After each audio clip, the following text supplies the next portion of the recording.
Bonsoir à tous, bonsoir aux nouveaux, aux curieux qui découvrent Dalgothème. C'est toujours un plaisir de faire un live avec vous. Ce soir, je suis en présence de mon incroyable acolyte, Maddy. C'est trop d'honneur. Bonsoir, merci. Bonsoir, merci Maddy. On dirait que tu m'invites. Je t'invite comme à chaque live parce que je suis toujours heureuse de l'accueillir avec nous et surtout de développer tout cet univers avec elle parce que c'est une acolyte incroyable qui m'aide sur tant d'étapes de cet univers. C'est vrai. Mais en fait, j'aime tellement cet univers. Je l'aimais dès le premier jour, je crois. C'est vrai que tu le dis toujours et ça me fait toujours aussi plaisir. Mais à la fois, ça me met une petite pression, comme quand les lecteurs aiment beaucoup un livre et que tu dis j'espère que le deuxième tome sera aussi bien que le premier. Et que, en fait, t'as fait mieux. Enfin, j'ai fait mieux. Moi, je n'ai aucun doute. D'ailleurs, pour l'avoir lu là une seconde fois, parce que du coup, je l'ai lu une première fois, c'est la première alpha lecture. On fait toujours plusieurs process pour être sûr que tout le livre soit bon. À la première lecture, je me suis dit, il est cool, il est meilleur, il est encore meilleur que le tome 1, c'est trop bien. Et là, la deuxième lecture, mais j'étais sur le cul. C'était trop bien. C'était trop bien. Genre, en fait, d'ailleurs, je me demandais comment est-ce que je pouvais. Pourquoi il est aussi bien. Donc, demande-moi pourquoi il est bien. Pourquoi il est bien? Parce qu'il y a de l'action. Non, demande-moi. Ah, pardon, on le refait. Et pourquoi il est bien, Maddy? Parce que, alors j'ai trouvé cette métaphore, je sais pas si tu l'aimes bien. Ah, elle a révisé, elle a travaillé ce live. J'y pensais là. Parce que c'est comme une boule de neige. En fait, je trouve que tu vois, le premier tome, il est un peu, au début, c'est un peu complexe. Et du coup, c'est comme quelqu'un qui cherche un peu, qui rassemble la neige pour faire une boule de neige. Ok. Et après, la boule de neige, elle est faite et elle dégringole la pente. Et plus elle dégringole, plus elle devient grosse avec de la neige. Et la neige, c'est la proportion de plaisir. Et en fait, du coup, elle fait ça jusqu'à la fin du tome 1. Donc en gros, jusqu'à la fin du tome 1, c'est le meilleur moment. Non, elle s'éclate pas. Justement, elle ne s'éclate pas. Ah, ça a créé une avalanche. J'ai créé une avalanche de plaisir, c'est ça que tu veux dire? Non, la boule de neige, là, elle continue de dégringoler la pente pour le tome 2. Et du coup, la boule de neige ne fait que de grossir. En fait, on est vraiment sur une continuité, mais le plaisir ne fait qu'augmenter. Oui, c'est la métaphore que j'ai trouvée. Ça me fait très plaisir. Alors, du coup, je regarde un petit peu le chat. Merci beaucoup d'être là. Salut Nadège, ça nous fait très plaisir de te voir. Et ce serait un plaisir de te rencontrer en vrai, franchement. J'avoue. Alors, en plus, on n'est pas peu familière de la Belgique, puisque nous venons de temps en temps, et que Maddy était là à Trolls et Légendes, donc on aurait l'occasion de te rencontrer en Belgique. Que ce soit à Trolls et Légendes ou dans le salon du livre de Mons, mais bon, j'ai cru comprendre que le salon du livre de Mons était très demandé, donc je préfère me dire ne pas m'attendre à ce qu'on soit prise un jour, mais on ne sait jamais. Après, alors je sais que c'est pas la Belgique, mais c'est pas très loin. Lille, oui. Alors on sera aux Aliénales en septembre, si jamais c'est pas très loin de chez toi, tu peux venir faire un tour, ce sera un plaisir. Salut Edan Wayfarer, je tiens à dire le pseudo de tout le monde. Je sais pas pourquoi je m'aventure dans ça, puisque je ne prononcerai pas correctement les pseudos. Mais au cas où il y en a un qui t'inspire pour un personnage. Alors justement, ça fait partie des sujets du soir. J'avais même pas fait exprès de lancer cette transition. Mais en fait, ça fait partie des trucs qu'on va voir ce soir, plus tard, parce qu'il y a tout un ordre. Il y a un programme. Mais après, est-ce qu'on respecte vraiment les programmes? Je ne sais pas, je ne pense pas. Mais non, il y avait un programme quand même, puisque, donc pour résumer, ça y est, le tome 2 de Dalgothème, donc de l'âge de sang, a été livré en correction, donc le texte est totalement terminé, à un petit détail près, puisqu'il manque encore les 2 derniers chapitres où il faut qu'on s'aligne sur la direction qu'on veut avoir, parce que ça y est, on a vraiment affiné la chute de ce tome 2, qui est assez intense, assez épique, mais comme c'est qu'on suit une bataille et qu'il y a toute une stratégie à mettre en place, on n'était pas forcément... Parfait.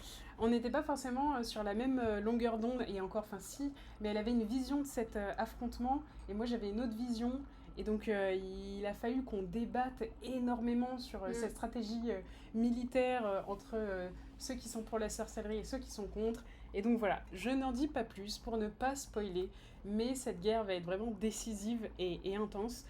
Mais la bonne nouvelle, c'est que ce tome 2 est terminé, entre autres, puisqu'il manque juste 2 chapitres, mais ils sont déjà écrits, mais il faut qu'on les retravaille, mais est terminé, et donc, comme ce deuxième tome est terminé et que j'avais besoin de souffler, et que Maddy se concentre sur le JDR, je me suis dit que j'allais me repencher sur ce projet de magie, sur la magie, la sorcellerie, et sur justement l'académie, enfin l'école de magie, et tout ce que les apprentis devraient apprendre, tous les cycles d'apprentissage, surtout dans leur sens large.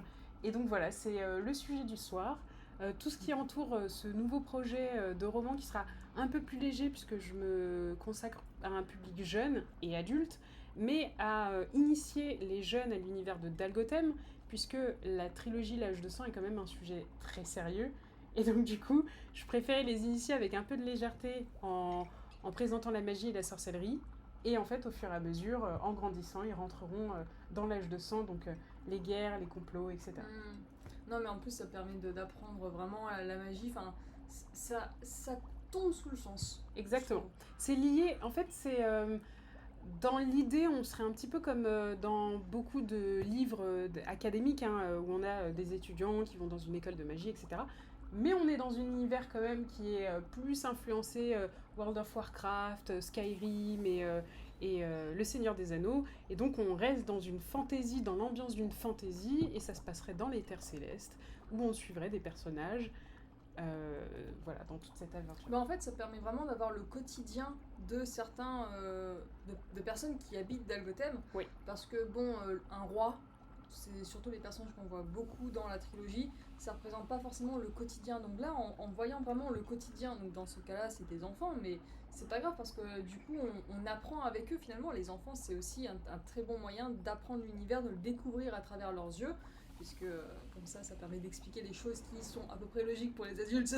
Et qui ne le sont pas justement pour les enfants, et aussi de montrer ce parallèle entre les adultes qui maîtrisent en fait leurs connaissances et donc du coup se ferment sur des potentialités, alors qu'un enfant n'a pas de limite. Et donc il a tendance à tester, et je trouve que c'est assez intéressant de découvrir la magie à travers les yeux d'un enfant, que plutôt qu'à travers les yeux d'un adulte, puisqu'un adulte, ça y est, il est confirmé, il sait ce qu'il fait, et finalement, est-ce que c'est cohérent qu'il découvre une nouveauté? Non.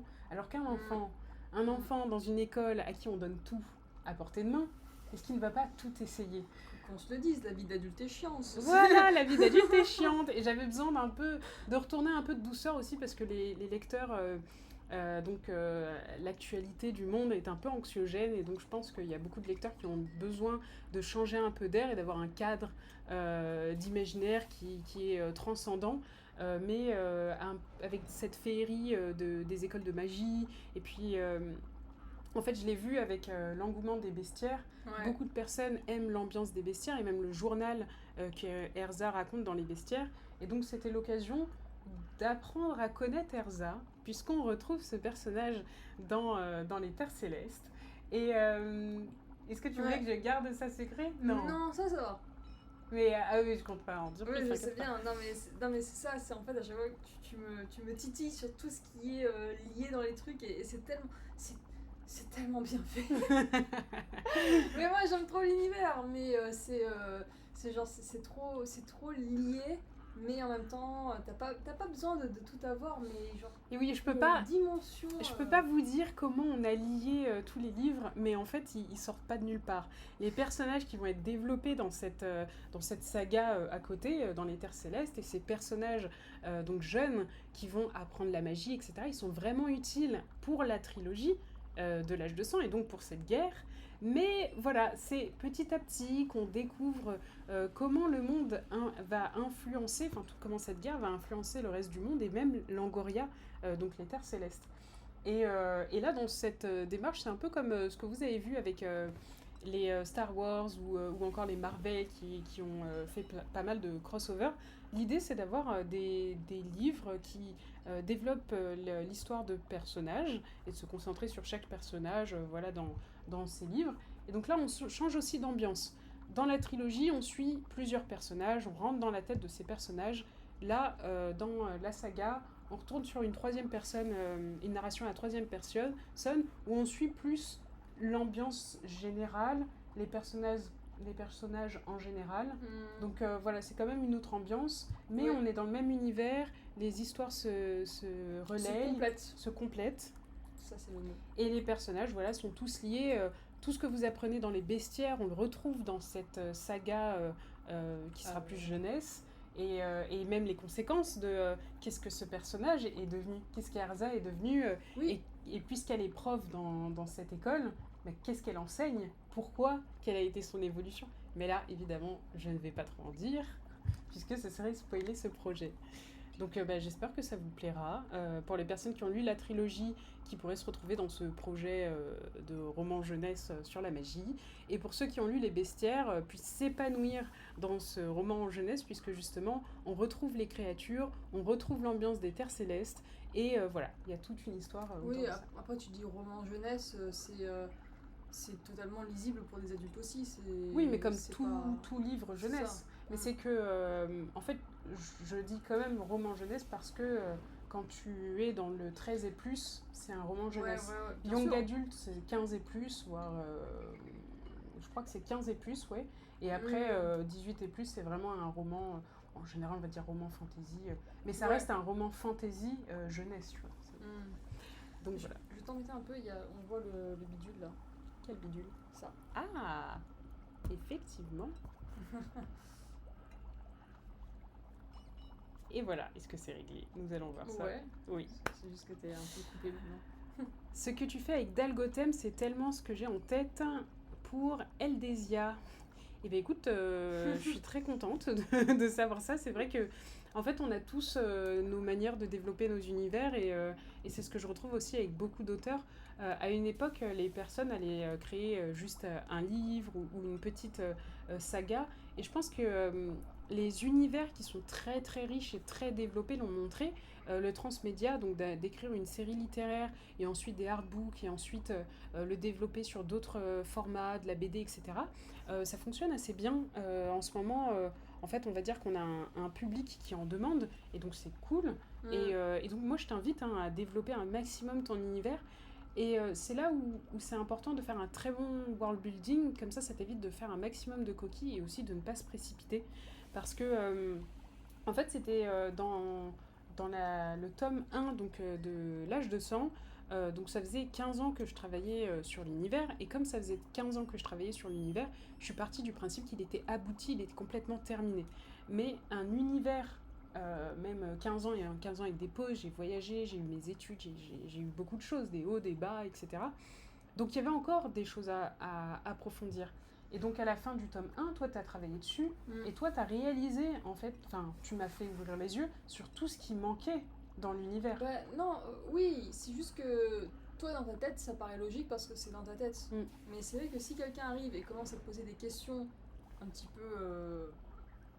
je sais pas, genre des questions juste, que ce soit des questions juste au niveau de la curiosité ou juste parce qu'il y a une petite incompréhension, même si tu as une réponse, peut-être que tu as une réponse, tu te dis ah ok, peut-être que c'est pas dit, ou peut-être que juste ta réponse, toi tu avais deux bonnes idées, mais finalement elles allaient pas ensemble parce que soit tu t'es inspiré de deux voyages différents, oui. ou parce que tu as mûri, tu as eu la première idée quand tu avais 15 ans et la deuxième idée quand tu avais 20 ans. Exactement. Et que du coup évidemment c'est pas forcément totalement sur la même ligne. Mais même pas que ça, en fait ce qu'il y avait d'intéressant avec ton retour, c'est que toi tu avais une autre vision que je n'avais pas encore. Donc moi l'histoire, ça a rarement été mon truc à l'école, j'étais plus une scientifique et je suis beaucoup plus... Enfin en fait d'ailleurs c'est assez contradictoire puisque toi t'es portée sur l'histoire, moi je suis portée sur l'histoire de l'art. Je suis vraiment une fanatique d'art et donc d'architecture, et donc l'évolution de l'architecture, l'évolution de la musique, l'évolution des arts en général en fonction des âges. Alors que Maddy, elle est vraiment dans le...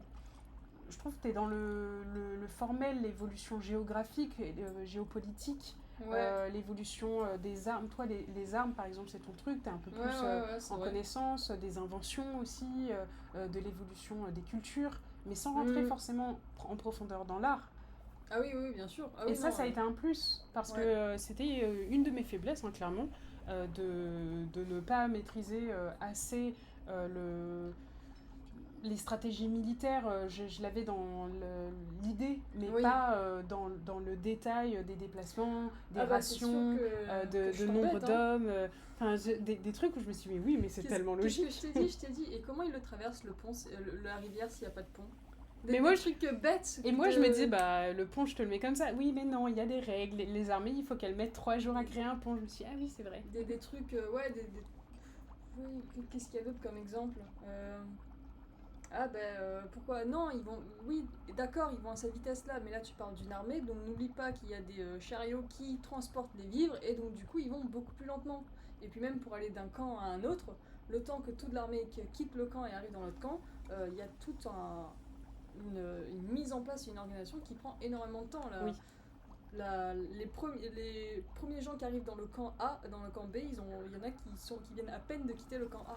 Voilà, ça c'est les petits détails aussi de toute la cohérence de la timeline et de l'évolution, le déplacement des personnes, et même la structure d'une armée, où va être, par exemple, un général dans l'armée, la position logique que le général aura, que j'avais pas forcément en réflexe de penser, alors qu'il y a des choses qui sont logiques, mais des détails qui nous... Voilà, on n'y pense pas si on n'est pas, je trouve, un peu spécialiste dans le domaine, et c'est là où toi, c'est une grande force. C'est que toi, les ravitaillements, les quantités, la position des cavaliers, la position des archers... Tu décris beaucoup les scènes de manière épique. Elles sont trop bien, elles sont comme dans les films.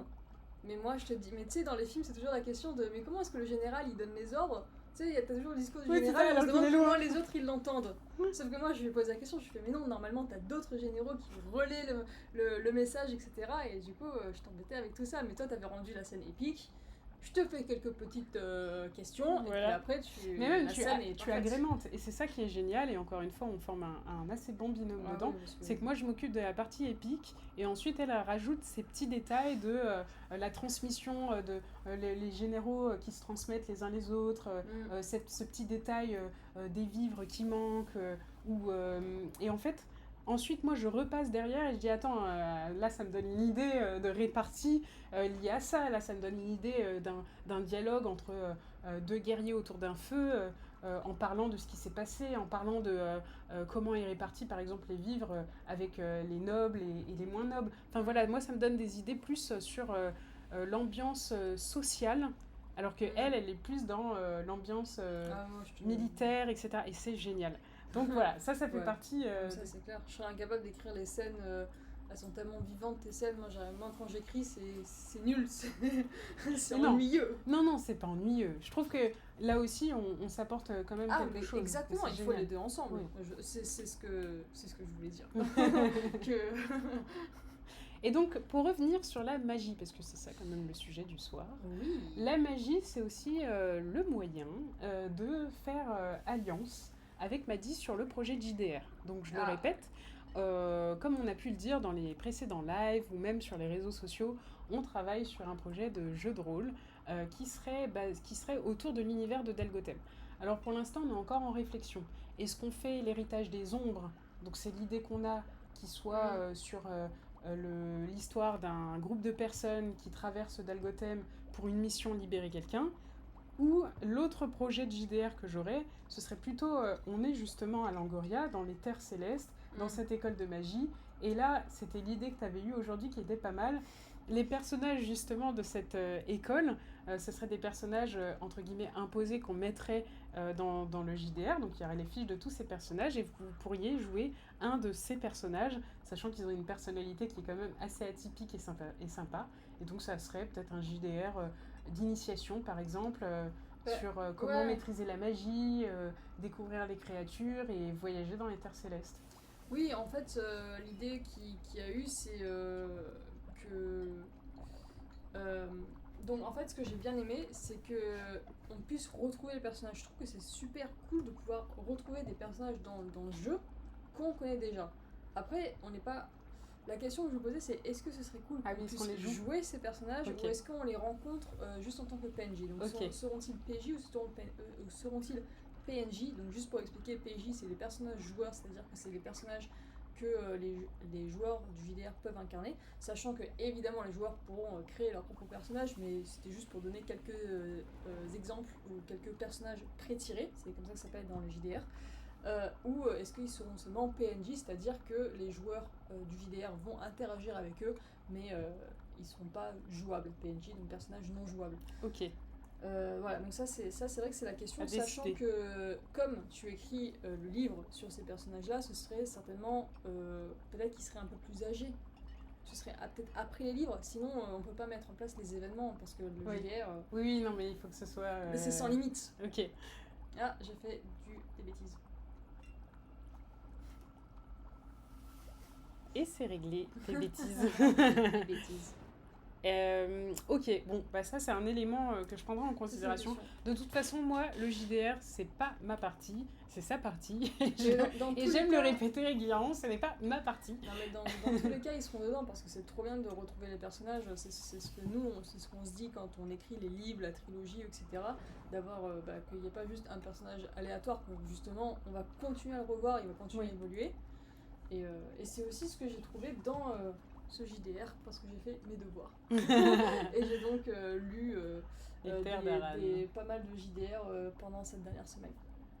C'est ça qui est génial avec Twitch, c'est que j'ai l'impression qu'on est retourné à l'école et qu'à la fois on vous emmène dans une autre école aussi, puisque c'est cette école de magie et même d'Algothème en lui-même, puisque vous découvrez d'Algothème et vous le voyez évoluer.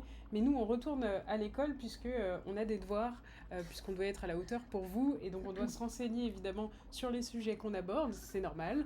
Et alors, surtout tous les JDR. Si je pouvais avoir ça comme devoir à l'école, genre lire des livres de fantasy, ce serait trop bien. C'est vraiment les meilleurs devoirs. En plus, quand je faisais ça, je regardais une chaîne sur Twitch de coworking et tu sais, t'as des petites pauses là. Oui. Je la voulais pas la pause, moi je voulais continuer à lire le livre. Mais là c'est génial parce que bon, t'as été quand même studieuse, et ça ne m'étonne pas de toi, puisque j'ai toujours dit que Maddy était une intello, et moi je suis la dissipée. Donc, encore une fois, on se complète. Ne jouez pas à des JDR avec elle. Non, mais elle pourrait être MJ, mais en tant que joueuse. Je suis horrible. Et donc, ouais, t'as quand même lu tes 228 pages à 4 dans la semaine. C'est quand même ton petit 400, presque 500 pages, hein, enfin. Mais ouais, non, c'est cool que t'aies pu le lire. Et en fait, il y a beaucoup de positifs qui en est sorti. Donc, mais je pense qu'on fera une autre vidéo sur le thème, puisque ce n'est pas le sujet du jour. Et que je pense que tu as beaucoup à dire sur les terres d'Aran. Et ce sera une bonne occasion que tu fasses un live sur le sujet. Et là, on va quand même rester concentré sur la magie, puisque c'est quand même le thème du jour.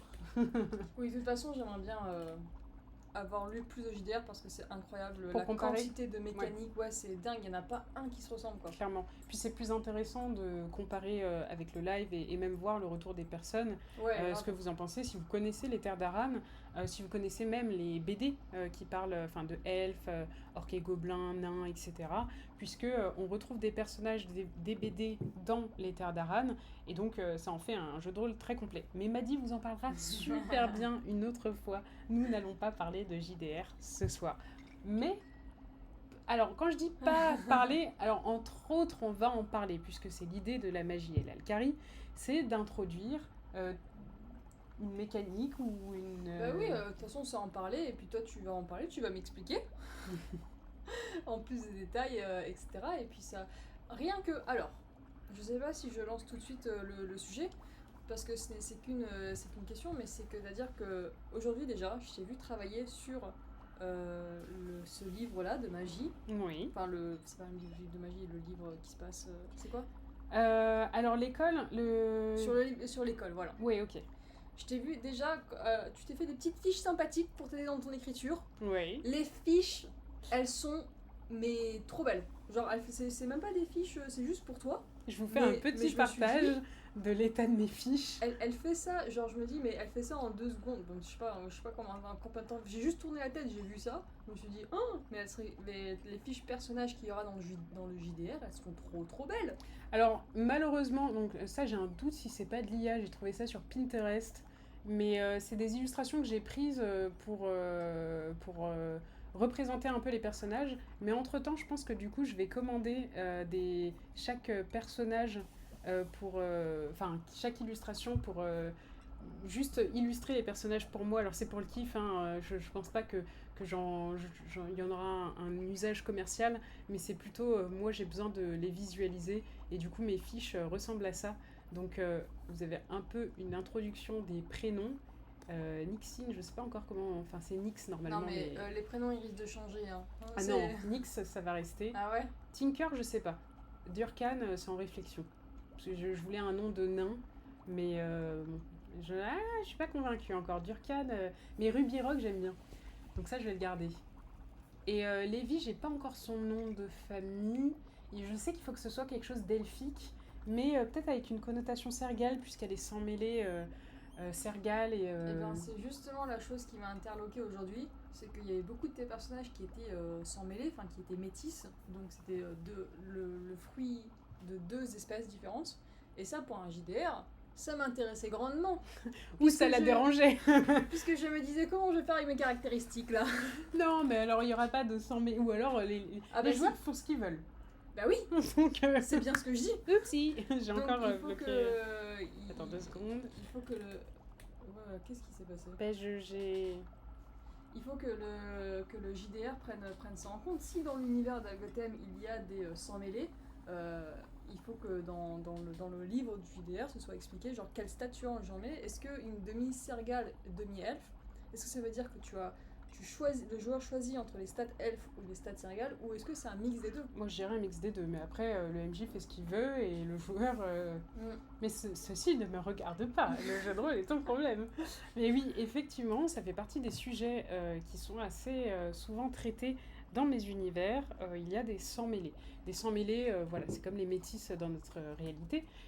Mais c'est un sujet qui est très important pour moi, puisqu'en fait, je suis moi-même métisse, ma sœur est elle-même métisse, et donc, et en fait, on a côtoyé beaucoup de métisses, et il y a des problématiques qu'on ressent, qu'on vit en tant que personne métisse, surtout quand on a un métissage invisible et quand on a un métissage visible. Et d'ailleurs, c'est très flagrant, puisque moi j'ai un métissage invisible, et ma sœur a un métissage très visible. Et donc du coup, je me suis toujours dit comment elle a vécu sa vie. Et d'ailleurs, on a vécu une enfance très différente avec la nuance de nos métissages. Et voilà, ça fait partie de ces sujets que je voulais aborder dans ce projet d'école. Alors, je déteste le mot école. Parce que je trouve que école, ça fait penser à l'école primaire. Oui. Ça fait élémentaire, oui. J'aime pas ça. Alors que quand on dit college, ça sonne bien collège, ça sonne bien. Académie, ça fait trop sérieux. Genre, j'aurais voulu qu'il y ait un autre mot, tu vois. Ouais, c'est comme... Ouais. Établissement, mais bon... Bah, on dit école d'ingénieur. Oui, mais du coup, c'est école et académie, ça fait trop sérieux. Ouais. Ça fait... Et puis moi, je suis une punk dans l'âme. J'ai besoin de quitter les conventions. En vrai, le pire, c'est la classe préparatoire. Genre, t'as l'impression que t'es juste dans une classe en maternelle. Non, ça, je trouve que ça fait prestigieux. Ah mais bon, prestigieux, pour de la magie, ça marche. Tu vois, classe préparatoire de magie... Je trouve que ça en jette, tu vois, il y a un petit truc. Mais école de magie, j'ai l'impression que je vais mettre un nœud papillon à mes gamins et dire bon ben voilà, vous allez à l'école, hein. Mais bon, parce que j'ai pas d'enfant aussi, donc... mais tu leur mets un nœud papillon? Non, je sais pas pourquoi j'ai dit ça. Je viens de capter, je fais quoi? Mais quel genre d'enfance tu as eu? J'ai pas eu une enfance avec un nœud papillon, je ne sais pas pourquoi j'ai dit ça. Il n'y a pas d'uniforme, enfin quoique j'ai eu un uniforme dans ma vie, mais... Donc ça fait partie aussi des choses, je trouve que l'uniforme c'est trop stylé, et j'ai adoré avoir un uniforme. Vrai, ça. Est-ce qu'elles auront un uniforme? Bien sûr. Tu l'as déjà en tête? Alors, tu veux voir le mood board? Est-ce que les personnes voient? En plus, j'ai pas encore vu tout ça, donc c'est vraiment des infos en avant-première sur ce nouveau projet qui est en train d'être esquissé. On est vraiment au tout début. Tu t'as commencé à l'écrire quand? Aujourd'hui? Non, j'ai pas commencé à l'écrire aujourd'hui. En vrai, les 2 premiers chapitres, j'avais commencé à les écrire, je pense, en septembre de l'année dernière. Parce que c'est là où j'avais eu l'idée de Lévi. Oui, c'est vrai. Voilà. Et à ce moment-là, nous, on avait pensé donc, à une catégorie qu'on trouve déjà trop stylée. J'espère que ça plaira aux gens. C'est le R... Ah oui. Comment on avait appelé ça déjà? Le volaire. Le volaire... Le volaris. C'était celui que j'ai choisi à la fin. Ah. Mais toi, tu voulais autre chose. J'avais dit autre chose, ouais. Le R derby, non. Toi, t'étais pas pour ça. Peut-être j'avais dit ça. Ou le airball. Non, airball, mais il n'y a pas de balle. Ou alors si, il y a une balle. Non, il n'y avait pas de balle, il me semble. Maintenant, tu me mets un doute. Si, je crois que j'avais dit air derby, ouais. Alors en gros, le air derby, mais bon, Non, c'est le mais Volaris. Désolée. Elle aura le dernier mot, de toute façon. Mais non, t'as des idées que j'ai gardées parce que j'ai trouvé stylé. Ah oui, mais ça, c'est parce que c'est des bonnes idées. Le pire, c'est quand t'écris un passage dans le bouquin et que t'arrives après et que tu fais « T'as supprimé tout mon passage » et que je suis là genre « Ah, je suis désolée, je savais plus si c'était le mien ou le tien. » ou Après, c'était mieux là ce que j'ai écrit. Bon, voilà, c'est les parenthèses, je sais que t'aimes pas du tout ça. Quand il a totalement changé, quand il a amélioré, c'est bien. Quand il a totalement changé, je me demandais pourquoi. Non, je voulais que tu gardes mon passage. Et moi, je lui dis « Je suis désolée. » Et après, il y a un petit air un peu sadique qui fait ça avait qu'à être mieux. Non, c'est horrible. Donc, le Volaris, c'est une discipline qui, je l'espère, va plaire à un maximum de monde. C'est la discipline où on apprend à dresser un phénix, un dragon, ou il n'y a pas de dragon encore à ce moment-là, mais un phénix, un dragon, un ptérodactyle, ou qu'importe la créature volante qui rentre dans une catégorie de taille, puisque c'est très conventionné quand même, et c'est un peu l'équivalent du Quidditch. Il y a des règles, c'est le sport national, comme le hurling qu'on avait vu, parce qu'on voulait suivre les règles du hurling à la base. Mais on s'est dit non, on va pas suivre le hurling. Ah bah le hurling, c'est... Ouais, après, on s'était dit, on va faire comme du rugby, mais dans les airs. Après, on se dit non, mais on arrête l'idée d'une balle. En fait, on va faire du roller derby. Et puisque j'aime trop le roller derby, on s'est dit, et si on mélangeait dans cet univers fantasy du roller derby dans les airs. Et du phénix, en fait. Avec des phénix, avec des créatures volantes, puisqu'il y a aussi des ptérodactyles, vraiment, voilà. Oui, c'est l'idée quand c'est... Oui, bah oui, parce que des jeux avec des ballons, il y en a beaucoup, des jeux avec des balles aussi, donc là... Pourquoi mettre un ballon? Pourquoi mettre une balle? C'était pas ça. Dans la fantasy, qu'est-ce que tu mettrais? Oui. Et du coup, on s'est vraiment centré autour des créatures volantes qu'il y a dans le bestiaire volume 2. Et c'était ça. Enfin, moi c'est comme ça en tout cas que j'ai essayé de trouver qu'est-ce qu'on peut faire avec des oiseaux gigantesques. En fait, de toute façon, il fallait quelque chose de nouveau. Parce que... Exactement. Parce qu'on a vu ce qui avait été créé dans les univers. Oui, de logique. De cohérent par rapport à l'univers. Qu'est-ce que... parce qu'en fait, par rapport au sport national, il y a le fait que c'est connu, c'est aimé. On est dans les terres célestes, donc il faut des sensations fortes, il faut des choses avec des créatures volantes, parce que c'est tout à fait cohérent. Et ensuite, il fallait que ce soit, selon moi, et toi, du coup, à force de discuter, une compétence et une catégorie qui pourrait être utile au peuple. Bah moi je me suis dit, si j'étais dans un univers où les phénix et tout, c'est genre normal, tu les croises tous les jours, t'en as un, etc. Qu'est-ce que tu serais amené à faire naturellement avec tes amis pour jouer? Oui. Parce que c'est comme ça qu'ont évolué les sports finalement. C'est un peu avec les choses que tu avais. Et voilà, pour moi c'était ça la cohérence dans laquelle j'ai cherché tout ça. Et oui, parce que j'ai laissé la page là. Et c'est comme ça que donc a vu le jour la discipline de Volaris. Et du coup, ça me permet de vous présenter une des illustrations qui a été débloquée dans la campagne Ulule. Et je suis super contente. D'ailleurs, la campagne Ulule, bah, merci à tous ceux qui ont participé. Oui, merci beaucoup, vraiment. Elle a explosé cette campagne Ulule, en fait, c'est trop bien. Vers la fin, ouais, vous avez été au rendez-vous et ça nous a fait vraiment super plaisir. Oui. Surtout que bah, du coup, cette campagne a fait plus d'argent que la première campagne. Enfin, la campagne du tome 2 a fait plus que le tome 1. Et en fait, bah, c'est super motivant parce que du coup, ça montre que ça plaît continue, que ça continue. Voilà, ouais. Ça continue de grandir, la communauté continue de grandir. Vous êtes de plus en plus nombreux partout, le Discord, il y a de plus en plus de personnes qui le rejoignent chaque jour et ça fait super plaisir. Et sur Instagram, sur les réseaux, etc., vous êtes vraiment de plus en plus nombreux et ça nous fait super plaisir, vraiment merci pour ça. Et donc du coup, bah voilà, pour l'occasion, je vais vous présenter. Ouais, et en plus, bah, alors moi en tant que fan, du coup j'étais contente puisque ça a pu permettre de débloquer des illustrations. Donc c'est superbe. Ah mais... Elle est folle. En plus, cette scène, elle arrive... Donc là, on revient sur le tome 2, du coup. On n'est plus sur le livre à l'école. Merci beaucoup pour... Oui, elle est magnifique, on est d'accord. Elle est magnifique, cette illustration. Donc, l'artiste qui a fait cette illustration s'appelle Yoxa. Et j'adore cette illustratrice. En fait, je l'ai découverte il y a 6 mois maintenant. Même, non, je l'ai découverte l'année dernière. Et en fait, c'était à un moment où elle sortait sur les réseaux sociaux, elle n'était pas du tout connue, et elle commençait à faire des illustrations sur les dragons. Et j'ai vu son travail, et je le trouvais juste incroyable, vraiment parfait. Mais pas beaucoup de communauté, pas beaucoup d'abonnés, je ne comprenais pas pourquoi. Donc on a un petit peu échangé, et en fait, entre-temps, en un an, en fait, sa communauté, elle a explosé, mais c'est normal, t'as du talent, évidemment que ça va exploser. Donc à l'époque 300 abonnés où je partageais en disant non mais foncez, elle a besoin de visibilité, c'est trop bien ce qu'elle fait, et maintenant c'est 9000 abonnés, je me dis bah maintenant c'est elle qui m'apprend comment on se fait une communauté quoi. Bah, d'ailleurs regarde les commentaires de Twitch, ils veulent son Insta. Allez, je partage son Insta carrément, mais avec plaisir. Mais ouais, non mais cette scène... Non, mais, ouais, bon, je vais pas trop commenter dessus parce que j'ai peur de spoiler le tome 2. Ça me donne, si tu dis j'ai peur de spoiler le tome 2, c'est comme le spoiler. Bah... Non, j'ai encore rien dit, non?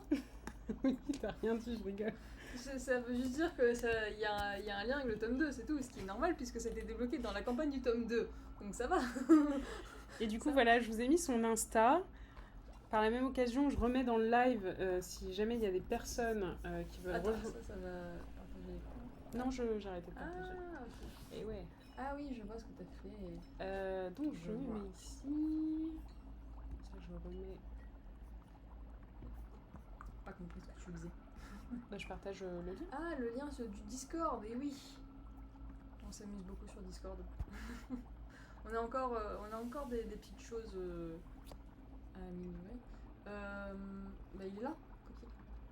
Mais comme je vois masqué. Oui, bah, c'est pas grave, je crois. Je crois que ça marche quand même. Et voilà, et ça, je vais l'épingler. Et voilà. Donc voilà, je suis trop, mais genre je suis trop contente de cette illustration. Et en fait, cette illustration, donc pour rappeler, c'était une créature que m'avait faite le Paondu, donc Daniel Bossac, pour le Bestiaire volume 2. Et en fait, il m'avait fait tous les phénix des bestiaires. Et donc, parmi tous ces phénix, il y a le Laurus, qui est cette sublime illustration que je vous montre tout de suite. Cette sublime illustration. Et en fait, c'est génial d'avoir une interprétation de différents illustrateurs des créatures.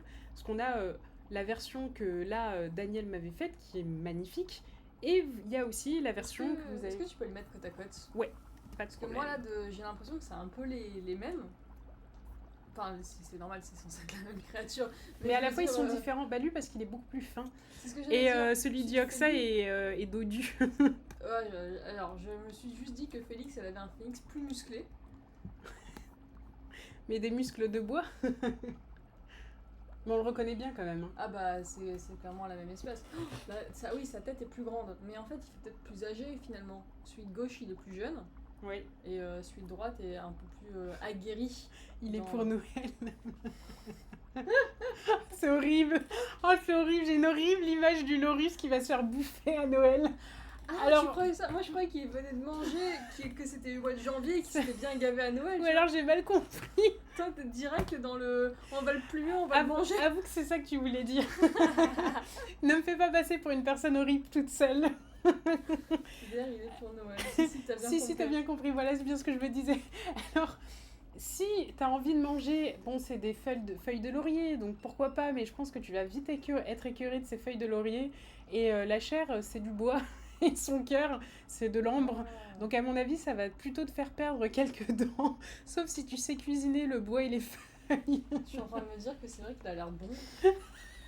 Non, c'est horrible. Il sera un peu... Il est déjà... Comment osez-vous regarder mes phénix de cette façon?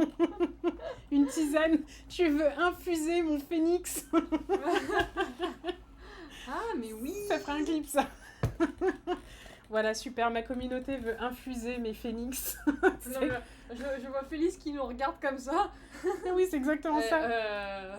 No ça, way. c'est le regard. No way, tu veux infuser mon phénix. Oh, elle me fait peur. Bah oui, après, elle est sur un champ de bataille. Ah bah oui. Qu'est-ce que tu veux qu'elle fasse? Non, elle me fait peur maintenant qu'on a insulté son phénix. Maintenant que tu veux infuser son phénix, c'est ça que tu veux dire. Comment qu'il l'a dit, c'est... Il y a un certain de non, Félix à la broche. Je ne veux pas. Alors franchement, ne me tentez pas. On m'a fait des commandes. Ah oui.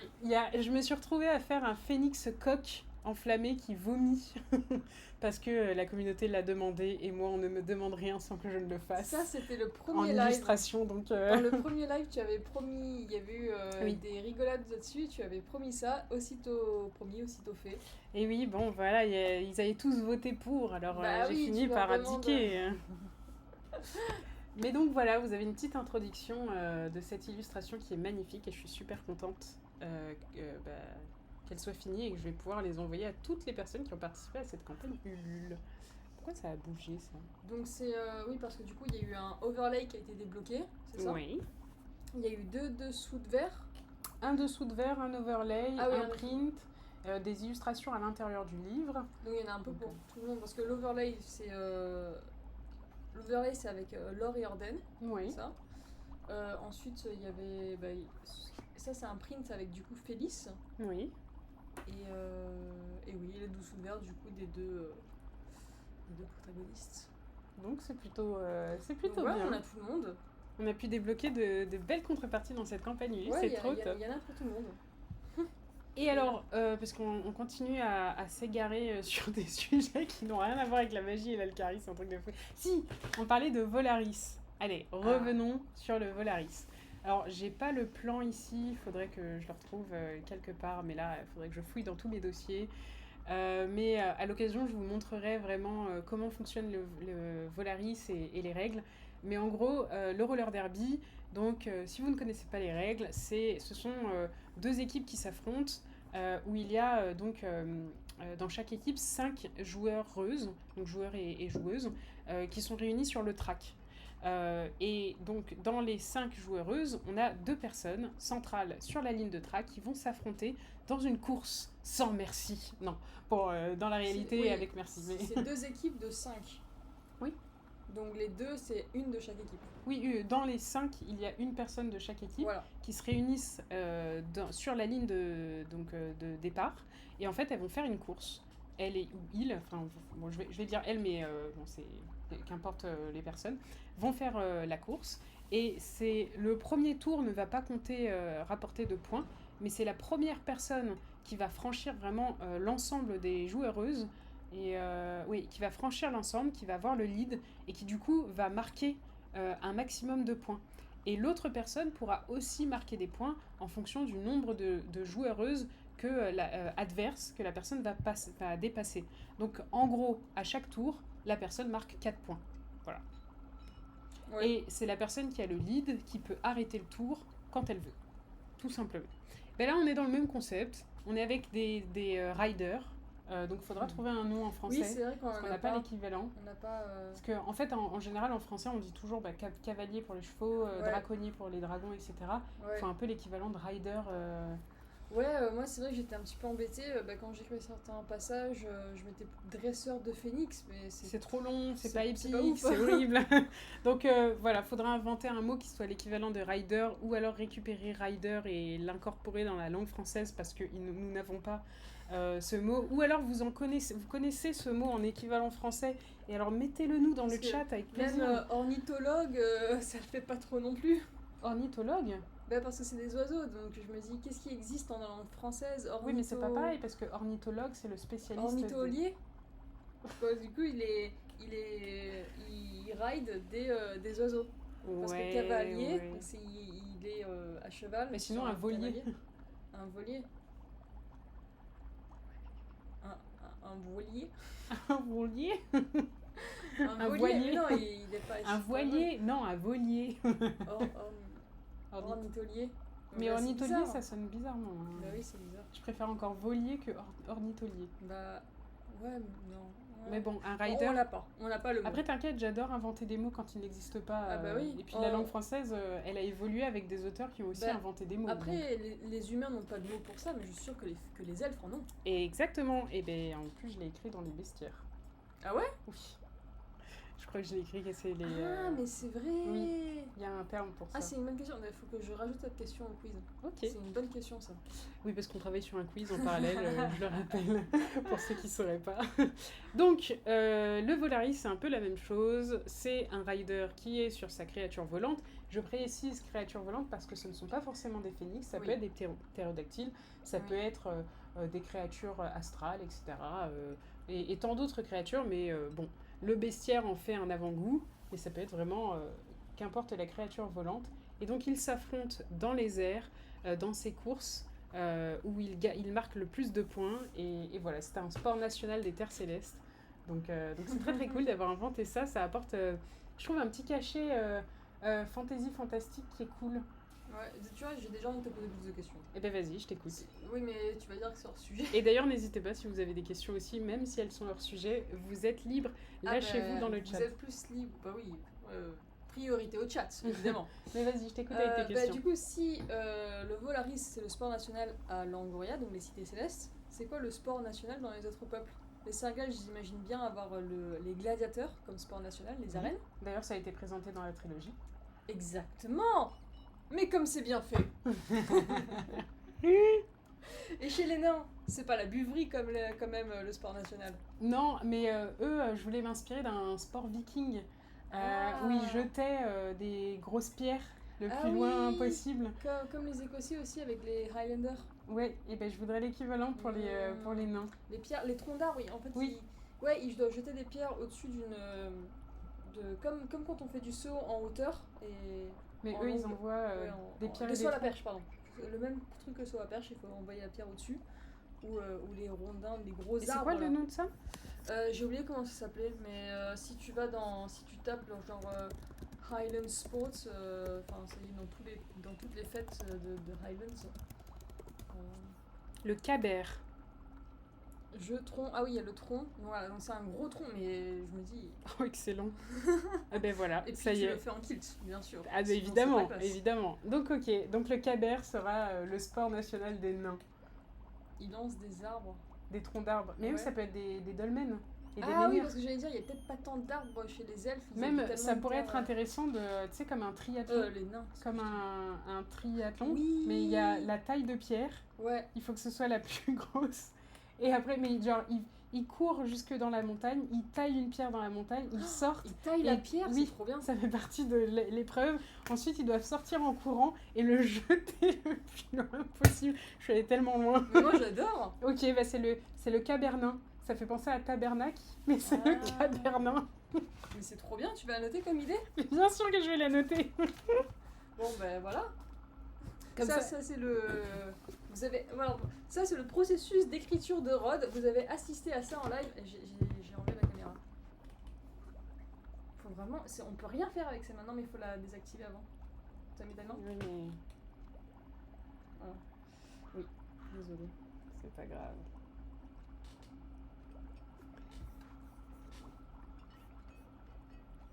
Et attends 2 secondes, le temps.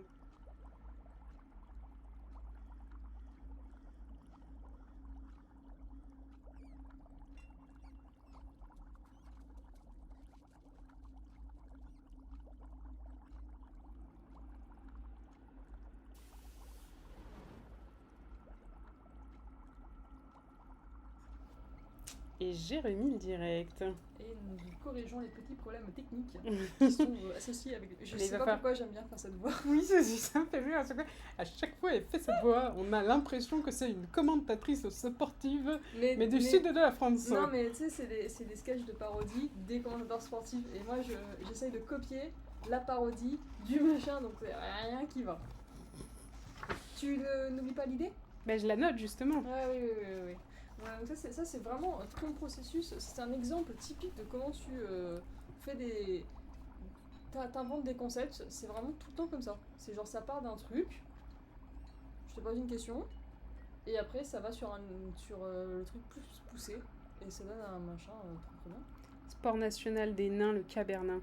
Le cabernin, c'est une sorte de biathlon. Ouais, c'est un biathlon. Bah si, parce qu'ils doivent courir avec. Ah, c'est vrai que c'est un triathlon. C'est d'abord il le course, la taille. Taille et lancer. Taille de pierre, course et lancer. Et faut... Je me demande comment est-ce qu'il... Parce que, est-ce que du coup c'est qui lance le plus loin ou c'est qui lance le plus vite?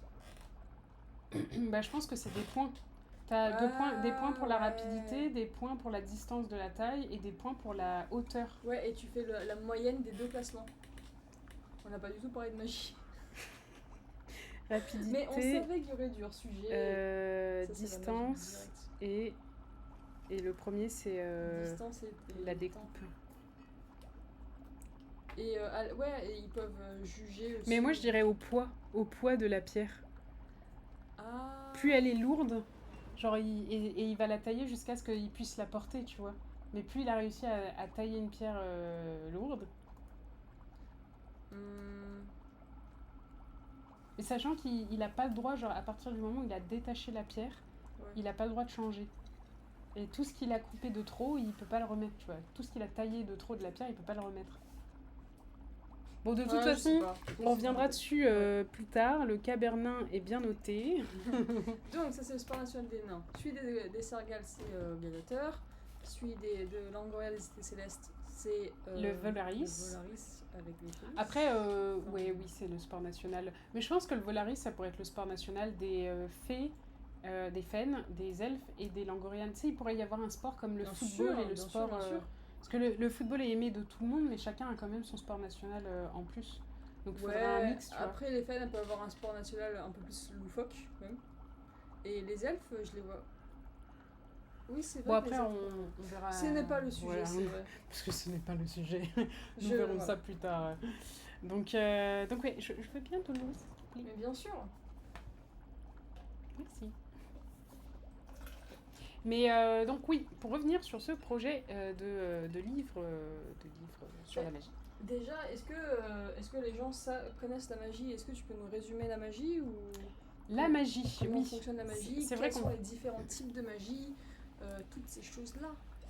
Alors, magie et alchimie, c'est le nom que je donne. Donc la magie, on a plusieurs catégories de magie. Évidemment, là, j'ouvre, je vais pas vous montrer tout le blog, mais j'ai conçu l'équivalent d'une bible de la magie qui parle vraiment de tous les fondements de la magie dans l'univers de Dalgotem et qui réunit toutes mes années de recherche sur le sujet de la magie, comment les différentes cultures traitent la magie, et que ce soit dans notre réalité et dans Dalgotem, comment les différents peuples l'utilisent. Et donc, dans la magie, on a évidemment... il y en a 5, non, il y en a 4. Il y a 4 sortes de magie. On a l'élémentary, qui se base sur tous les éléments primaires. Donc certes, ceux qui ont lu Les Bestiaires le sauront, ce sont les Oralis, qui sont considérés comme les énergies primaires de la Terre. Il y en a 12.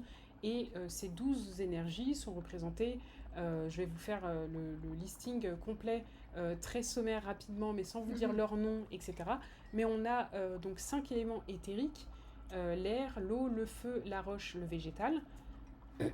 2 éléments astro, l'esprit, le temps. 2 éléments physiques, le son, l'électricité. 3 éléments cosmiques, le cosmos, la lune, le soleil. Donc 12 éléments au total qui constituent tout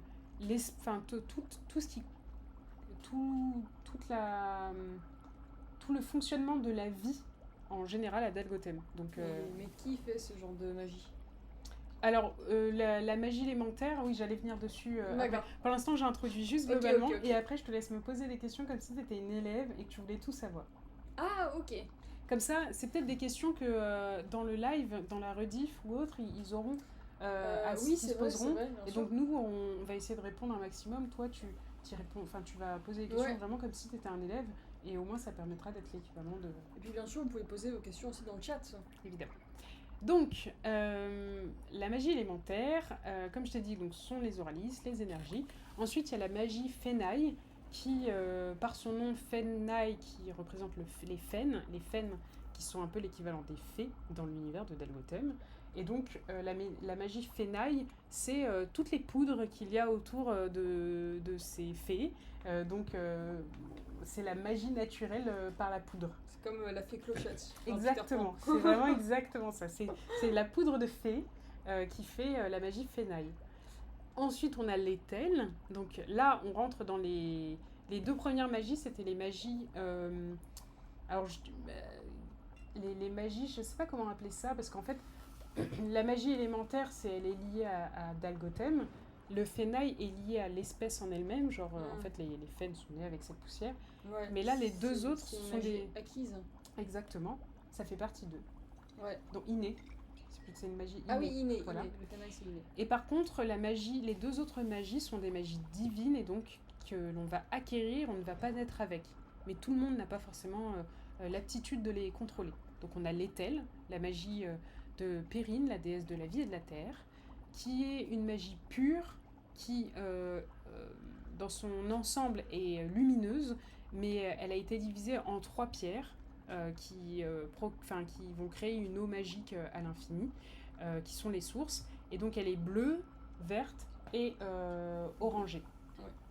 Et ensuite on a l'Alcari, qui là a été aussi créée par une déesse, mais pas une déesse originelle, donc pas une déesse parmi les plus puissantes, ça a été créé par une enfant des dieux.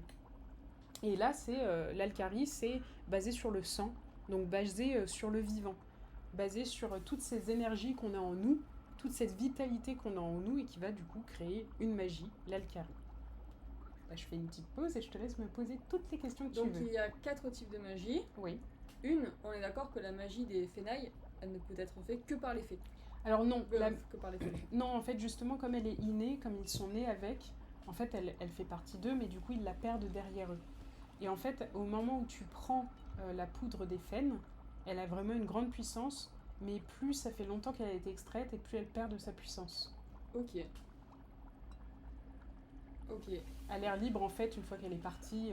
Ouais, mais après c'est très spécifique, c'est pas une magie où tu fais ce que tu veux, non? Parce que non. Il me semble que chaque poudre a un effet. Exactement. Au total, ils sont 8, je crois, je me souviens. Je crois que c'est 8, ouais. Ils sont 8 et en fait, chaque Fène a un peu sa particularité de poudre. Et donc là, on joue sur les couleurs de l'arc-en-ciel, rouge, orange, jaune, vert, bleu, violet et rose, je crois. Et en fait, du coup, chaque magie a du coup sa particularité. Oui, enfin, un effet. Oui, son effet, pardon. C'est pas... Ok. Donc on peut, par exemple, effacer... Il y a une des poudres qui permet d'effacer les choses, une autre qui crée des objets en or mais plaqués or. C'est plus comme un outil. C'est-à-dire que pour les 3 autres formes de magie, il faut avoir eu l'éveil. Exactement. Mais pour la magie de Fenaille, il n'y a pas eu besoin d'éveil, c'est ça? Exactement. C'est que une personne qui n'a pas l'aptitude de faire de la magie pourra utiliser la magie de Fenaille, mais par contre, comme tu viens de dire, pour les 3 autres magies, si tu n'as pas la particularité de ressentir la magie, tu ne pourras pas en faire. Et donc du coup, l'éveil, pour les 3 autres, ça peut arriver à n'importe quelle espèce. Tout le monde peut faire ces 3 formes de... Enfin, tout le monde peut être admis, a une chance de faire ça, mais pas tout le monde peut le faire, c'est ça? Voilà, et c'est là l'un des sujets justement de cette école de magie, c'est que l'école de magie est vraiment réservée aux elfes, parce que les elfes sont arrogants et insupportables, tout simplement. Donc l'école de magie est vraiment réservée aux elfes, pourtant d'autres personnes dans le monde ont l'aptitude de faire de la magie. Mais c'est là où en fait la particularité c'est que... attends, tu veux que je... Ah, mais vas-y, sers-toi de l'eau tranquillou. Non, je bois un petit peu. Il fait chaud ici. Très chaud, oui. J'espère d'ailleurs que le ventilo ne dérange pas. Si je l'augmente un peu, je crois que ça va déranger le son. Et ouais, je sais pas. C'est vrai qu'à puissance 1, je pense qu'il n'y a aucun problème. Ok, bon attends. Après, il est en biais. Normalement, le micro est fait pour capter vraiment le son qu'il y a là. Et le son qu'il y a là, donc il y a moyen que ça passe. C'est devant et derrière. Je mets comme ça. Donc oui, la particularité de cette école de magie, donc une école qui n'a toujours pas de nom d'ailleurs, donc que les elfes sont admis, et en fait, oui, n'importe quel éthéré, je précise bien éthéré, parce que je ne sais pas encore si les altérés pourraient faire de la magie. Pour moi, non. Parce qu'on devient altéré justement parce que pour une malédiction... Les altérés, il n'y en a pas beaucoup qui savent parler même. Rien que ça, c'est quand même des créatures qui sont pas forcément dotées du langage. Les bornes ne savent pas parler. Si, mais ils parlent leur langue. Ah! Ils font pas que grogner. Hein. Ah, ok, je savais pas qu'ils avaient un langage. Oui, ils parlent le damner. Ah, ok. En fait, la plupart des altérés parlent le damner, techniquement. D'accord, je ne savais pas, c'est parce que je ne parle pas le damner. Non, mais c'est parce que, en fait, comme ils sont damnés, du coup, ils parlent la langue des damnés. Bien sûr, bien sûr. Et comme ils sont damnés, du coup, ils sont altérés. Enfin, Ouais, et comme ils sont altérés, ils sont liés à la déesse des enfers, et c'est elle qui parle d'Amner, donc ils parlent J'ai l'impression que j'ai été en cours et qu'on m'a appris quelque chose, tu sais. Oui, c'est... Ah, mais madame, je comprends maintenant. Oui, le Damner, c'est pour ça qu'on l'étudie dans cette autre nanana. Non, on n'allait pas suffoquer pour vous, c'est vrai. Mais quoique, si en vrai, on aurait fait ça juste pour vous suffoquer. En réalité, on fait un peu ça. Oui, Parce que pour justement isoler au maximum du bruit environnant... le pire, je fais une petite parenthèse. J'ai fait une interview dernièrement de Thibaut Matras. Et en fait, je voulais pas faire de bruit. Et c'est pas seulement que je voulais pas faire de bruit, c'est que je ne voulais pas qu'il y ait de bruit extérieur qui rentre dans la pièce. Et en hiver, il n'y a pas de problème d'avoir toutes les fenêtres fermées, la porte fermée, ne pas mettre de ventilo. Mais alors en été, franchement, j'étais en nage. C'était horrible. J'étais juste là à me dire question suivante. Avec les gouttes de sueur. Bon voilà, parenthèse terminée. Donc oui, c'est l'une des particularités. En fait, pour répondre à ta question, n'importe quel éthéré peut faire de la magie, oui. Mais s'il n'a pas eu d'enseignement, il ne saura pas comment l'utiliser. Oui. Donc c'est comme s'il avait un instinct. Il ressent la magie, mais il ne sait même pas comment l'utiliser. Oui, bien sûr, c'est comme... ça, on le voit dans tous les livres et les films, un peu, où t'as la personne qui sait faire de la magie, mais qui est initiée, du coup, qui fait des trucs sans faire exprès. Mais c'est tout ce qu'il est capable de faire en fait. Il fait juste des choses sans faire exprès de temps en temps. Si on t'apprend pas les enchantements, la langue de la magie, les signes, comment la ressentir, comment la canaliser, etc., en fait tu vas être plus dangereux pour toi-même qu'autre chose. Et d'ailleurs, c'est ce que beaucoup disent dans les hommages, les archimages, etc. Selon eux, c'est trop dangereux de l'enseigner à des humains, et c'est pour ça qu'ils ont refusé d'enseigner, de créer la classe même de druides pendant longtemps, parce que les humains étaient beaucoup trop impétueux, à vouloir trop en faire, et beaucoup trop orgueilleux. Donc ça finissait par les dépasser, et beaucoup ont fini brûlés vifs, ou... Oui, c'est funeste comme destin. Mais bon, tu sais, les humains, vouloir manier le feu, quand on n'en maîtrise pas les fondements, voilà. Donc voilà, c'est pour ça que l'école de magie est là, pour les aider à canaliser, les aider à s'améliorer. Mais évidemment, ça dépend des écoles de magie. Certaines écoles de magie accueillent n'importe qui, tant que vous avez en vous l'éveil. Et d'autres écoles, en tout cas les plus prestigieuses, sont élitistes, et du coup n'accueillent que des elfes, ou alors des vraiment grands talents dans le reste du monde qui pourront intégrer l'école de magie. Et donc du coup, comment est-ce qu'on fait ce genre de magie ? Donc tu as dit que pour la magie des fenailles, il suffisait de prendre la poudre qu'il y a des faines. De quoi on a parlé d'autre ? L'élémentari. Ah oui, l'élémentari, l'étel, tout ça. Est-ce que pour l'étel, donc on a besoin d'étel, mais après qu'est-ce que c'est ? Est-ce que c'est des incantations ? Est-ce que c'est... Donc là, en fait, qui se passe ? L'étel, l'alcari, je les distingue vraiment de l'élémentari. Parce que l'élémentari, on n'a pas forcément besoin d'incantation. On a surtout besoin de runes. Mais les runes, c'est pour canaliser. Ok. Mais sans les runes, on peut utiliser cette magie juste en touchant l'élément, avec une pensée vraiment forte, etc. Mais il faut assez être puissant de se contenter de la pensée. Ah oui. Et donc, l'idée, justement, avec l'élémentari, donc il y a plusieurs phases. Il y a celui qui est novice, et donc lui, il aura besoin d'un canaliseur. Ouais. Et donc lui, par exemple, il va avoir le Gaelir, qui est le bâton. Ok. Et le bâton, en fait, va avoir l'énergie de l'élémentari dedans. Si tu as un bâton en bois, tu vas avoir l'énergie du bois qui va te permettre de faire de la magie. Si tu as un bâton en pierre, tu vas avoir l'énergie de la pierre qui va te permettre de faire de la magie. Mais du coup, on n'est que sur les éléments éthériques, parce que tu peux pas avoir un bâton de foudre. Alors, ça, c'est que tu manques d'imagination. Ah bon, d'accord. Parce que, imaginons, si... Tu peux avoir un bâton de son aussi ? Tu peux, par exemple, donc avoir un bâton, et en fait, dans le cœur du bâton, récupérer un son. Donc il y a tout un enchantement à faire, parce que tu enchantes ton bâton. Mais pareil, par exemple, si tu veux l'énergie de la foudre, dans ce cas, tu vas faire ton bâton dans un arbre qui a pris la foudre. Ok. Tout simplement. Ok. Et en fait, c'est plein de trucs comme ça. Tu vas tendre ton bâton, faire une incantation, la foudre va tomber dans ton bâton. Si tu survis, tant mieux. Mais en tout cas, le suivant récupérera le bâton grâce à celui qui s'est sacrifié pour créer le Gaelir. Et donc voilà, tu as plein de choses comme ça. Mais là, c'est la phase initiée, c'est la phase... Donc, il faut quand même être un mage. Est-ce que n'importe qui a fait du coup tout son cursus de magie est capable de faire... si c'est un mage d'élémentarie, Oui. est-ce qu'il est capable de faire cette magie sans les runes? Ou est-ce que c'est vraiment... être capable de faire la magie sans les runes, c'est vraiment réservé à l'élite, les plus grands mages Non, n'importe qui peut faire de la magie avec les runes avec un bon enseignement. Oui, mais en fait, sans les runes. Ah, non.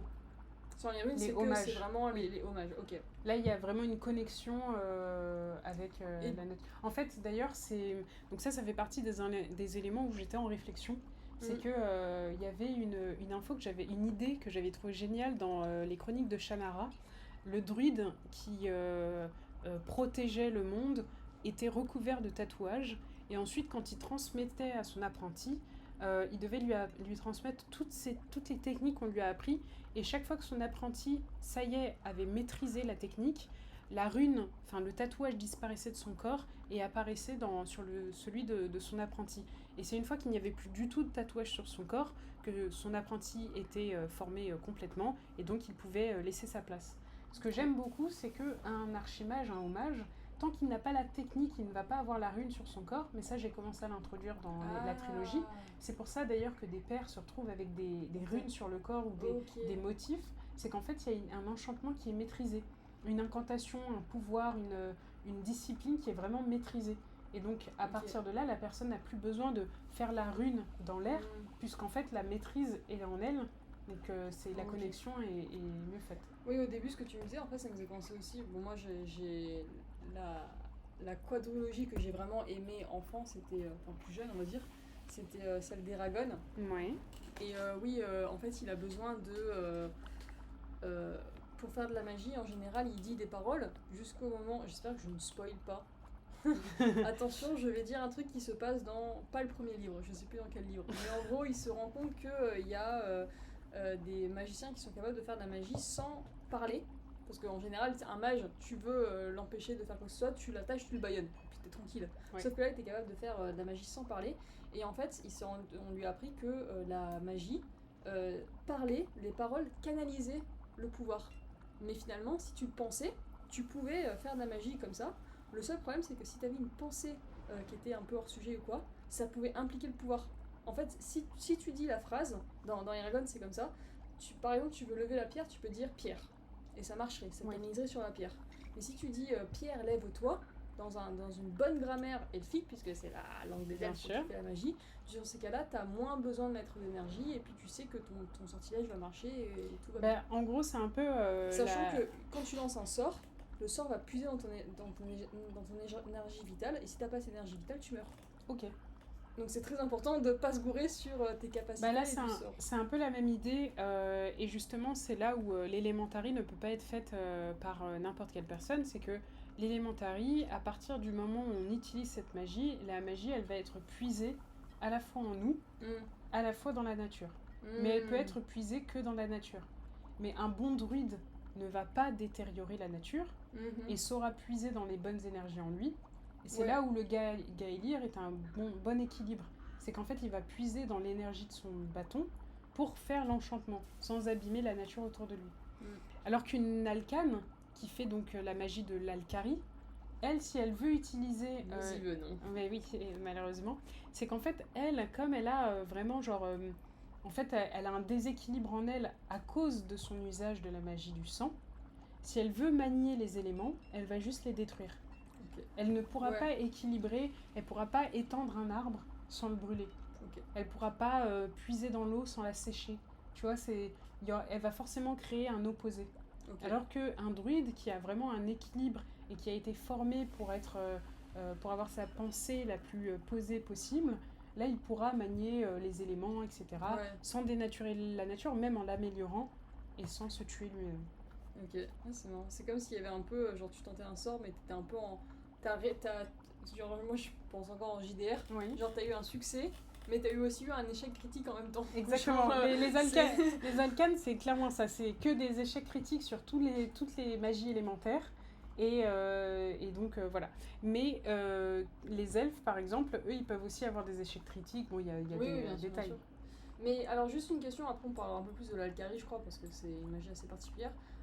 Du coup, si t'as l'éveil, est-ce Oui. que ça veut dire que t'as...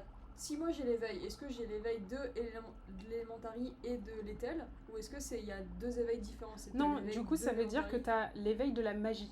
Ah, Donc ok, tu ok, peux ok. manier l'étel, Ok, tu peux manier la nature et tu peux manier la magie du sang. ok. D'ailleurs, c'est un élément qui est assez important et je ne dis pas, je dis pas ce qu'il en est, je dis pas pourquoi c'est important, juste le lecteur, le joueur, il finit par s'en rendre compte. Je le précise, celui qui a l'éveil peut tout utiliser et pourtant, on ne lui apprend qu'une seule magie. Mhm. C'est qu'en fait, le lecteur, enfin, lui, il a lu entre les lignes, il a compris que normalement, un humain, quand on lui apprend la magie, il peut tout utiliser. Et pourtant, Ouais. on ne lui en apprend qu'une seule. Bah, après, je me dis, si t'as l'éveil, on t'a enseigné la magie. Évidemment qu'on t'a enseigné la magie de l'étel et on t'a aussi enseigné à pas utiliser l'alcali. Bah oui, mais là, non. Justement, t'as pas le droit d'utiliser la magie de l'étel. Quoi? Oui, T'as pas le droit que l'élémentary. que l'élémentary. Ah d'accord, ok. Ah, je vois ce que tu veux dire. Ok. Oui, et Et c'est finalement, logique. ça les empêche d'être... Bah comme ça, tu gardes le contrôle. Et puis, ils sont peut-être pas tentés de faire de l'alcali, peut-être. Oui, parce que l'usage Parce que de du coup, l'élément ils se de basent... l'étel Il faut et... des runes. Et Oui. ils vont tout faire passer par des runes. Oui, Ils sont pas tentés de puiser dans la nature oui. pour faire de l'étel et se tromper et faire de l'alcali. Disons que l'élémentary est beaucoup plus cadré. Donc du coup, tu Ouais. sais que tu vas créer des druides qui seront respectueux, etc. Mais tu sais, Mais- rien n'empêche de faire de l'alcari. C'est Mais juste que... Erza, pourtant, elle était alcane et on lui a enseigné la magie de l'étel ou elle fait du coup de la magie élémentaire? Elle fait de la magie élémentaire. Ok, d'où le bâton qu'elle a. Exactement. Ok. Voilà. J'espère que s'il y a un terreau, j'ai pas pris de notes, mais je vais re-regarder le live en rediff. mais pour ceux qui regardent la rediff, parce que je sais j'ai vu énormément de... Oui, on a beaucoup pas de mal vues de dans les vues en rediffs. rediff, ouais. Donc du coup, voilà, vraiment, c'est trop cool si jamais ce live vous plaît. Je suis tentée de faire une première pause. Et justement, comme ça permet de ne pas avoir un live trop long. Ouais, D'avoir 2 lives d'1h20 ok. en rediff qu'un gros live de 2 heures. Et tu vois, genre, j'aime bien l'idée de faire un peu 2 lives en rediff. Et puis même, nous, ça nous permet de faire une petite pause où on boit de l'eau, on se met un gros coup d'air, je me rince le visage, enfin, tu vois, des trucs comme ça. Donc on va Ok, faire une ok. toute petite pause, vraiment une toute petite de seulement 5 minutes. Ok, ouais, est-ce que tu sais ce qu'on va faire Ça sera la continuité, hein, juste. Ah oui, bah après tu peux les mettre en... Ouais, en attente. Ok, c'est ça. super. Et ben à tout de Eh suite ben- dans 5 minutes. À tout à l'heure.